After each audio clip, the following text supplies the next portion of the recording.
नमस्कार दोस्तों, स्वागत है आपका स्टडी बोर्ड के यूट्यूब चैनल पर। आज हम पढ़ेंगे एक बहुत ही इम्पोर्टेंट टॉपिक जो है भारत में मिट्टी का वर्गीकरण। दोस्तों, एग्जाम पॉइंट ऑफ व्यू से बहुत ही इम्पोर्टेंट टॉपिक है क्योंकि बहुत से एग्जाम में क्वेश्चन पूछा गया है, आगे भी पूछे जाने की संभावना है। तो आज हम थ्योरी के साथ साथ एमसीक्यूज भी कवर करेंगे। तो सबसे पहले देखते हैं दोस्तों, भारत में मिट्टी का वर्गीकरण कौन करता है। तो भारत में मिट्टी का वर्गीकरण ICAR करता है, भारतीय कृषि अनुसंधान परिषद। इन्होंने भारत में मिट्टी को 8 वर्गों में 8 श्रेणियों में डिवाइड किया है। ICAR ने एक समिति बनाई है 1963 में, जिसका नाम है अखिल भारतीय मृदा सर्वेक्षण समिति। इसके अकॉर्डिंग मिट्टी का वर्गीकरण 8 प्रकार का है दोस्तों। जलोढ़ मिट्टी, काली मिट्टी, लाल मिट्टी, शुष्क और रेगिस्तानी मिट्टी, लेटेराइट मिट्टी, वन और पर्वतीय मिट्टी, लवणीय और क्षारीय मिट्टी, ईंट और दलदली मिट्टी। ये कुछ 8 टाइप की मिट्टी का वर्गीकरण ICAR के अकॉर्डिंग है। तो सबसे पहले देखते हैं दोस्तों, जलोढ़ मिट्टी या एलुवियल सॉइल, इसको एलुवियम भी कहा जाता है। इसका डिस्ट्रीब्यूशन देखें दोस्तों, तो ये जो येलो पार्ट आप मैप में देख रहे हैं, इस पार्ट के अंदर यहाँ पे ये मिट्टी का वर्गीकरण है। पूरे देश में यहाँ पे मिट्टी फैली हुई है, आप ये येलो पार्ट देख सकते हैं। उत्तरी मैदानों और नदी घाटियों में ये मिट्टी देखने को मिलती है। देश की पूरी भूमि का दोस्तों, देश की जो कुल भूमि है उसका लगभग 40% भाग ये जलोढ़ मिट्टी कवर करती है। ये मिट्टी हिमालय से आए मलबे से बनी हुई है।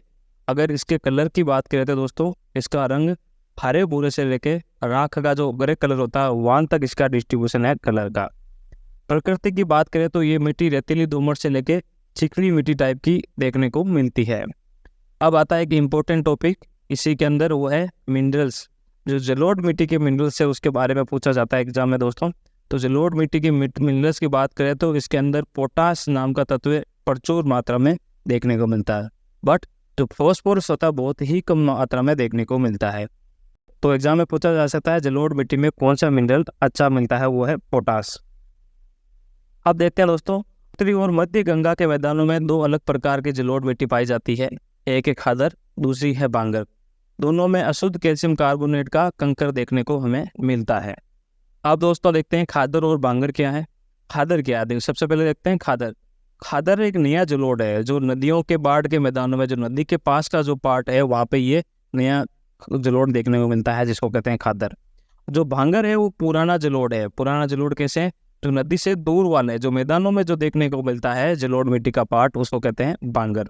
ठीक है, तो एग्जाम में खादर बांगर पूछा जा सकता है, ये जलोढ़ मिट्टी का पार्ट है। अगले बात करते हैं खेती की दोस्तों। तो जलोढ़ मिट्टी में गेहूँ, मक्का, गन्ना, दालें और तिलहन प्रचुर मात्रा में उगाया जा सकता है। अगली मिट्टी आती है दोस्तों काली, या इसको रेगुर मिट्टी भी कहा जाता है। इसके बारे में डिटेल देखते हैं। तो काली मिट्टी को रेगुर मिट्टी भी कहा जाता है, इसको काली कपास मिट्टी भी कहा जाता है। ये देश की कुल भूमि का 15% भाग कवर करता है। अब इस मिट्टी का काला रंग क्यों होता है उसकी बात करें। एक तत्व होता है दोस्तों टिटानीफेरस मैग्नाइट। जो टिटानीफेरस मैग्नाइट है इस मिट्टी के अंदर उपस्थित होता है, उसका कारण काला दिखाई देता है। अगर इसका डिस्ट्रीब्यूशन देखें तो यहाँ पे देखिए दोस्तों, ये जो ग्रे कलर का यहाँ पे मैप के अंदर दिखाया गया है, यहाँ पे इस मिट्टी का वितरण देखने को मिलता है। तो गुजरात का कुछ पार्ट, मध्य प्रदेश का पार्ट, महाराष्ट्र का पार्ट और आंध्र प्रदेश और तमिलनाडु का कुछ पार्ट इस मिट्टी के वर्गीकरण में शामिल है। गोदावरी और कृष्णा के ऊपरी पहुंच और दक्कन का जो पठार है उसका उत्तरी पश्चिमी भाग में इस मिट्टी का डिस्ट्रीब्यूशन देखने को मिलता है। अगर खेती की बात करें तो इस मिट्टी में कपास, दालें, बाजरा, अरंडी, तंबाकू, गन्ना, खट्टे फल और अलसी इस मिट्टी में उगाए जा सकते हैं। बरसात के मौसम में जो मिट्टी होती है काली मिट्टी, ये भीगने पे बहुत फूल जाती है। बाद में जब शुष्क मौसम आता है तो नमी इसमें से वाष्पित हो जाती है और मिट्टी सिकुड़ जाती है। सिकुड़ने की वजह से इस मिट्टी में इस टाइप की दरारें देखने को मिलती है। ठीक है दोस्तों, रंग की बात करें इस मिट्टी का तो गहरे काले से लेकर भूरे रंग का इस मिट्टी का कलर होता है। और मिनरल्स की बात करें तो इस मिट्टी में लोहा, चूना, एल्यूमिनियम, मैग्नीशियम और पोटेशियम बहुत ही अच्छी मात्रा में देखने को मिलते हैं। बट नाइट्रोजन, फॉस्फोरस और कार्बनिक पदार्थों की इस मिट्टी के अंदर बहुत ही कमी पाई जाती है। तो ये थी दोस्तों रेगुर मिट्टी या काली मिट्टी। नेक्स्ट आते हैं दोस्तों लेटेराइट मिट्टी। अब लेटेराइट मिट्टी का शब्द जो है वो लैटिन से यहाँ पे आया हुआ है, उसका अर्थ होता है ईंट। ठीक है दोस्तों, इसको याद रखने से ये कर सकता है, लेटेराइट के लास्ट में ईंट ही आता है। आप देख रहे हैं ना ईंट, इसको आप ईंट के तहत पढ़ सकते हैं। इसको आप ईंट की तरह पढ़ सकते हैं। तो लेटेराइट, लेटेराइट, तो लेटेराइट से आप इसको शब्द को पढ़ सकते हैं। तो इसका मतलब होता है ईंट।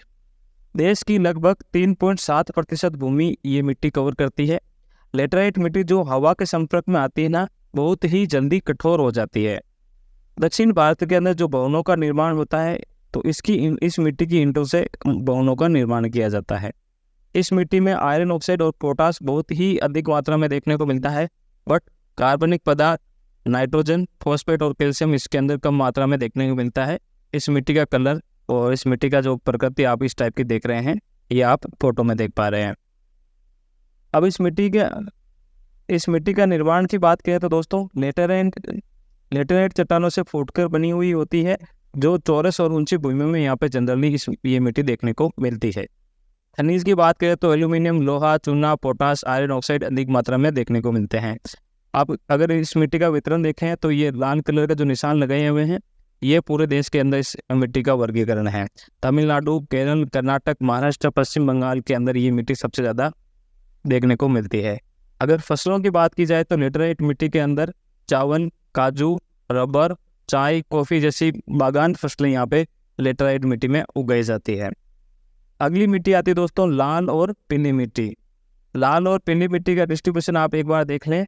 यहाँ पे आप ये जो ऑरेंज कलर का पार्ट देख रहे हैं इस मैप के अंदर, ये सारा पार्ट लाल और पीली मिट्टी का दोस्तों, ठीक है। इस मैप के अंदर आप जो देख पा रहे हैं, ये लाल और पीली मिट्टी का डिस्ट्रीब्यूशन है।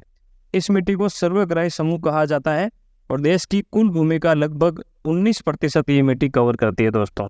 कम वर्षा वाले क्षेत्रों में दक्कन के पठार के पूर्वी और दक्षिणी भाग के अंदर ये मिट्टी देखने को मिलती है। पश्चिमी घाट के पिंडमोड़ क्षेत्र तक ये मिट्टी का डिस्ट्रीब्यूशन देखने को मिलता है। उड़ीसा और छत्तीसगढ़ में गंगा के मैदान का जो मध्य भाग है, उसके दक्षिणी क्षेत्र के अंदर ये मिट्टी देखने को मिलती है। अब देखते हैं दोस्तों, इस मिट्टी का लाल रंग क्यों होता है और पीला रंग क्यों दिखाई देता है। तो सबसे पहले देखते हैं लाल रंग। लाल रंग का कारण है दोस्तों क्रिस्टलीय और रूपांतरित चट्टानों में लो आयस की उपस्थिति के कारण इस मिट्टी का लाल रंग दिखाई देता है। पीले रंग की बात करें तो ये मिट्टी हाइड्रेट अवस्था में, जब इसके अंदर वाटर प्रचुर मात्रा में होता है, तब इसका रंग पीला दिखाई देता है। जो महीन दाने वाली लाल और पीली मिट्टी होती है वो ज़्यादा उपजाऊ होती है। जो मोटे दाने वाली जो मिट्टी होती है लाल और पीली, वो कम उपजाऊ होती है अगर देखा जाए। मिनरल्स की बात करें, इसके अंदर नाइट्रोजन, फॉस्फोरस और ह्यूमस की कमी हमें यहाँ पे देखने को मिलती है इस मिट्टी के अंदर दोस्तों। खेती की बात करें तो गेहूँ, कपास, तिलहन, बाजरा और तंबाकू और दाल इस मिट्टी में प्रचुर मात्रा में हमें देखने को मिलते हैं। नेक्स्ट मिट्टी आती है दोस्तों रेगिस्तानी मिट्टी या एरिडोसोल। इसको शुष्क मिट्टी या एरिडोसोल या मरु मिट्टी भी कहते हैं। यह देश के लगभग 4.42% भूभाग को कवर करता है। आप यहाँ पे लाइट ग्रीन कलर का आप देख रहे हैं डिस्ट्रीब्यूशन, यहाँ पे ये मिट्टी जनरली देखने को मिलती है। पश्चिमी राजस्थान और गुजरात का कुछ क्षेत्र के अंदर ये मिट्टी पाई जाती है। इस मिट्टी का रंग लाल से भूरे रंग तक इस मिट्टी का वर्गीकरण है। रेगिस्तानी मिट्टी की बनावट रेतीली से लेकर बजरी जैसी भी दिखाई देती है। इस मिट्टी में नमी की मात्रा कम होती है तथा पानी बनाए रखने की क्षमता भी इस मिट्टी में बहुत ज़्यादा कम होती है दोस्तों। अगर प्रकृति की बात की जाए तो ये मिट्टी खारी होती है। कुछ क्षेत्रों में दोस्तों पानी को वाष्पित करके इस मिट्टी से नमक भी प्राप्त किया जाता है। तो नमक भी इस मिट्टी से प्राप्त किया जाता है। यहाँ पे खारे पानी की झीलें होती है, वहाँ से उसको पानी को वाष्पित करके यहाँ से नमक बनाया जाता है। अगर देखें दोस्तों, इसके अंदर फॉस्फेट की मात्रा सामान्य होती है, पर नाइट्रोजन की काफ़ी कमी इसके अंदर देखने को मिलती है। कैल्शियम की मात्रा बढ़ाने के कारण कंकर की पत्थरों का निर्माण यहाँ पे देखने को मिलता है। पश्चिमी राजस्थान में ये गहराई से ये मिट्टी पाई जाती है। कार्बन पदार्थ और ह्यूमस बहुत ही कम मात्रा में पाए जाते हैं। ये है मिट्टी आप देख पा रहे हैं, ये है रेगिस्तानी मिट्टी या एरिडोसोल। अगली मिट्टी आती है दोस्तों पर्वतीय मिट्टी या माउंटेन सॉइल। दोस्तों आप ये देख रहे हैं नीले कलर का पार्ट इस मैप के अंदर, ये है पर्वतीय मिट्टी।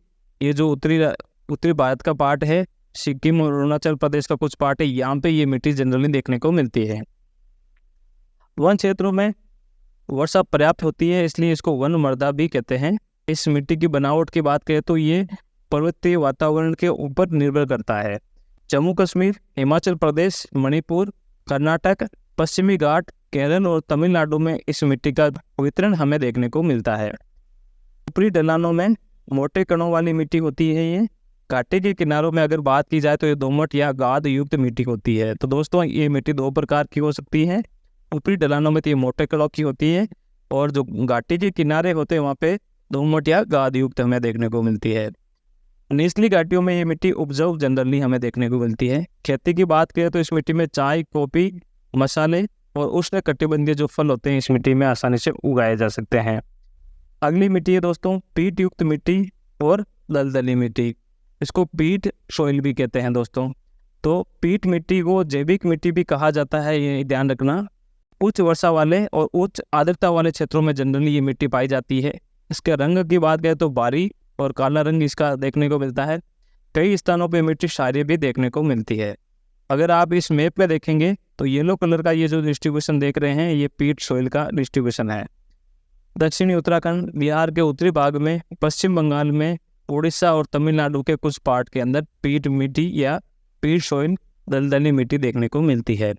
इस मिट्टी के अंदर ह्यूमस और कार्बनिक पदार्थ काफ़ी मात्रा में, अच्छी मात्रा में देखने को मिलते हैं, जो आप यहाँ देख पा रहे हैं। अगली मिट्टी आती है दोस्तों लवणीय और क्षारीय मिट्टी। आप यहाँ पे जो ब्लू कलर के डॉट्स देख रहे हैं ये लवणीय और क्षारीय मिट्टी का वितरण है। इस मिट्टी में कैल्शियम और नाइट्रोजन बहुत ही कम मात्रा में देखने को मिलते हैं, पर सोडियम, मैग्नीशियम और पोटेशियम अच्छी खासी मात्रा में देखने को मिलते हैं। बट इन मिनरल की उपस्थिति के कारण ये मिट्टी अनुपजाऊ होती है और इसके अंदर फसलें बहुत ही कम मात्रा में उगती है। उच्च नमक युक्त मिट्टी होती है दोस्तों। शुष्क जलवायु और खराब जल निकासी के कारण ये ज़्यादा क्षारीय देखने को मिलती है। बनावट की बात करें तो ये मिट्टी रेतीली से लेकर दोमट टाइप की मिट्टी होती है। शुष्क और अर्धशुष्क क्षेत्रों में और जल भराव वाले दलदली क्षेत्रों में ये मिट्टी जनरली हमें देखने को मिलती है। पश्चिमी गुजरात, पूर्व तट के डेल्टा और पश्चिम बंगाल के जो सुंदरबन क्षेत्र है वहाँ पे ये मिट्टी हमें देखने को मिलती है, लवणीय और क्षारीय मिट्टी। लवणीय क्षारीय मिट्टी आप यहाँ पे फोटो देख पा रहे हैं, इस टाइप की ये होती है दोस्तों लवणीय और क्षारीय मिट्टी।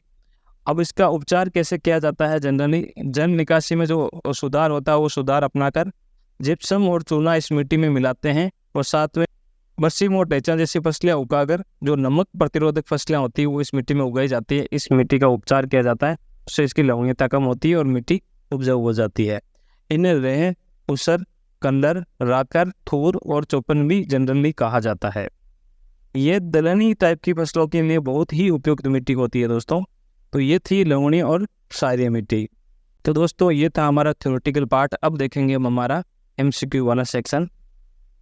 तो सबसे पहला क्वेश्चन है दोस्तों, इनमें से कौन सी मिट्टी कपास की खेती के लिए सबसे ज़्यादा उपयुक्त है? दोस्तों ये क्वेश्चन 4 या 5 बार पूछा गया है। SSC CHSL 2015 में, UPPSC के एग्ज़ाम में पूछा गया है और SSC के CPU एग्ज़ाम में भी पूछा गया है। तो दोस्तों इसका आंसर होगा काली मिट्टी। काली मिट्टी कपास के लिए बहुत ही उपयुक्त होती है दोस्तों। अगला क्वेश्चन आता है दोस्तों, पुरानी कछारी जलोढ़ मिट्टी को इनमें से क्या कहा जाता है? यह क्वेश्चन CGL 2012 में पूछा गया है।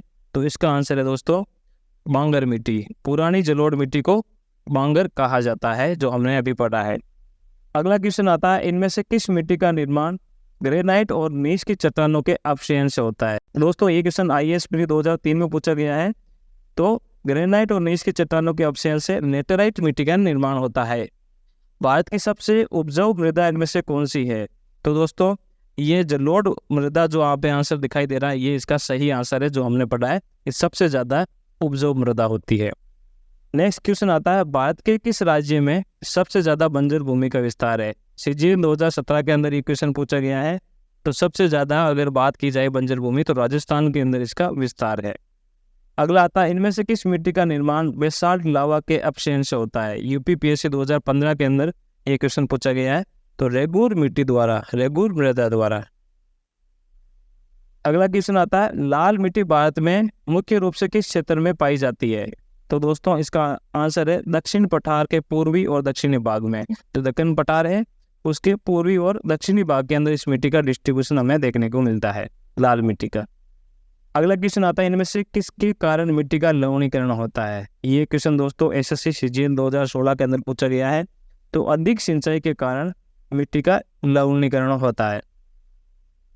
अगला क्वेश्चन आता है, इनमें से कौन सी फसल जलोढ़ मिट्टी में उगती है तथा उस फसल में प्रचुर मात्रा में पानी का उपयोग किया जाता है?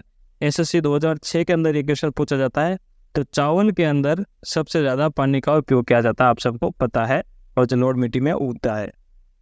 अगला आता क्वेश्चन दोस्तों, इनमें से किस फसल की खेती के लिए रेगूर मृदा जो काली मृदा होती है दोस्तों हमने पढ़ी है।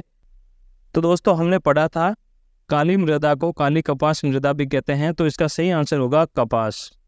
तो दोस्तों ये था आज का हमारा टॉपिक, जिसके अंदर हमने पढ़ा भारत में मिट्टी का वर्गीकरण। उम्मीद है आपको ये क्लास पसंद आई है। तो ये टॉपिक आप अपने दोस्तों के साथ शेयर करें, इस वीडियो को लाइक करें और हमारे चैनल को सब्सक्राइब करें। मिलते हैं अगली क्लास में एक नए टॉपिक के साथ, तब तक के लिए नमस्कार, जय हिंद।